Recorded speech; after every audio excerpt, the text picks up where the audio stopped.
इस नगरीय निकाय चुनाव को लेकर कल कांग्रेस के एक वरिष्ठ नेता से मेरी चर्चा हुई। नाम इसलिए नहीं बता रहा हूं कि उनके संबंध बराबर बराबर हैं। बराबर बराबर का मतलब उनके संबंध भाजपा से भी उतने ही हैं, कांग्रेस से भी उतने ही। जब उनसे मैंने चर्चा की, कल मैंने एक वीडियो डाला था कि अगर मनसुख पटेल भारतीय जनता पार्टी छोड़कर कांग्रेस में आते हैं और कांग्रेस उन्हें टिकट देती है तो क्या स्थिति होगी, इस विषय पर लेकर उन्होंने मेरे से लगभग आधे घंटे विचार विमर्श और चर्चा की। उनकी बातों से मुझे यह लगा कि अजय सोनी लगभग कांग्रेस से फाइनल नाम वह मानकर चल रहे हैं और उनका मानना है कि अजय सोनी काफी प्रबल दावेदारों में ही नहीं है, वह चुनाव जीत भी सकते हैं और वह काफी ताकतवर उम्मीदवार होंगे।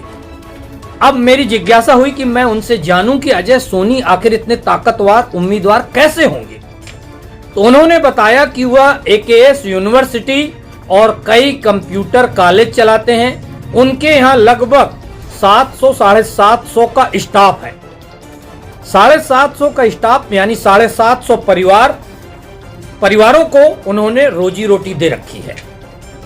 यह 750 परिवार उनको वोट ही नहीं करेंगे, उनका सपोर्ट भी करेंगे। इसलिए अजय सोनी बहुत मजबूत दावेदार हैं। फिर मैंने पूछा कि अजय सोनी किससे फाइट कर सकते हैं, कैसे चुनाव जीत सकते हैं। तो इन कांग्रेस नेता का मानना है कि अजय सोनी के फाइट करने के लिए बीजेपी के पास कोई नेता ही नहीं है, क्योंकि अजय सोनी के पास आज इतना पैसा है, वह इतना पैसा खर्च कर सकते हैं। अगर कांग्रेस उन्हें टिकट देती है कि उतना पैसा भारतीय जनता पार्टी का कोई भी नेता नहीं खर्च कर पाएगा और इस पैसे के दम पर अजय सोनी चुनाव जीत जाएंगे। मैंने उनसे बार बार पूछा कि कुछ तो अनुमान बताएं कि अजय सोनी कितना पैसा खर्च कर सकते हैं। उन्होंने एग्जैक्ट कोई आंकड़े तो नहीं बताए, लेकिन उनका इशारा यह था कि वो 10 से 15 करोड़ रुपए अगर कांग्रेस उन्हें टिकट देती है तो वह महापौर के चुनाव में खर्च कर सकते हैं चुनाव जीतने के लिए। भारतीय जनता पार्टी के किसी भी नेता में इतनी कैपेसिटी नहीं है कि वह 10-15 करोड़ या इससे अधिक पैसा खर्च करके चुनाव जीते। चलिए, मैंने उनसे पूछा कि आखिर भारतीय जनता पार्टी में कौन ऐसा नेता है जो अजय सोनी के साथ फाइट कर सकता है। तो उन्होंने एक नाम लिया, योगेश ताम्रकार। उनका मानना था कि योगेश ताम्रकार के साथ, क्योंकि वह संघ से जुड़े हैं और संघ में कई विंग हैं, कई छोटे छोटे संगठन और जुड़े हुए हैं, यह संगठन मिला के एक बहुत बड़ी संख्या हो जाती है। यह सब लोग अगर योगेश ताम्रकार के साथ वफादारी से जुड़ जाएंगे तो योगेश ताम्रकार मजबूत कैंडिडेट हो सकते हैं। लेकिन योगेश ताम्रकार की कैपेसिटी भी इतना ज्यादा पैसा खर्च करने की नहीं है, यह उस कांग्रेस नेता ने कहा। हाँ, उन्होंने यह भी कहा कि पार्टी फंड कुछ आ सकता है। तो मैंने कहा हाँ, 1-2 करोड़ मध्य प्रदेश सरकार दे सकती है। तो उन्होंने कहा कि महापौर के चुनाव में सरकार इतना पैसा नहीं देती, सरकार की तरफ से आएगा भी तो 5-10 लाख रुपए मात्र आएगा। योगेश ताम्रकार पैसे से कमजोर साबित होंगे अजय सोनी के मुकाबले में। हमने कहा अगर अजय सोनी और योगेश ताम्रकार आमने सामने होते हैं तो ऐसी परिस्थितियों में क्या निर्णय हो सकता है। तो यह कांग्रेस नेता यह मानते हैं कि योगेश ताम्रकार चुनाव जीत सकते हैं। मैंने कहा आप किसकी तरफ रहेंगे? तो उन्होंने कहा कि मैं योगेश ताम्रकार की तरफ रहूंगा। हमने कहा आप तो अजय सोनी की पैरवी कर रहे हैं और आप कांग्रेस के हैं।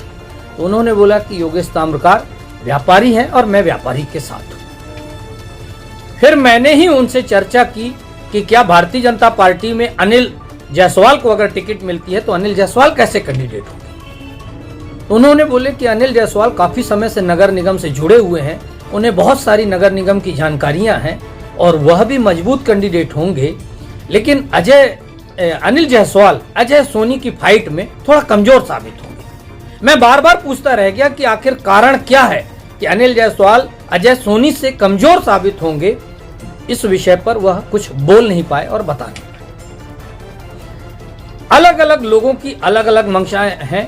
कांग्रेस के ही एक नेता का मानना है, एक दूसरे अन्य कांग्रेस नेता का मानना है कि रविंद्र सिंह सेठी भी एक मजबूत उम्मीदवार कांग्रेस से हो सकते हैं, लेकिन रविंद्र सिंह सेठी के साथ एक माइनस फैक्टर सामने उभर कर आ सकता है। उनका जो सर्टिफिकेट है ओबीसी का, उस सर्टिफिकेट को चैलेंज किया था भारतीय जनता पार्टी के नेता ने, जो पार्षदी लड़े थे आमने सामने रविंद्र सिंह सेठी के साथ, विनोद यादव ने शायद इसके लिए एक रिट दायर की हुई थी हाई कोर्ट में। वह रिट जो दायर की हुई थी, वह उसके प्रकरण को लेकर चुनाव के समय कुछ लोग सामने आ सकते हैं।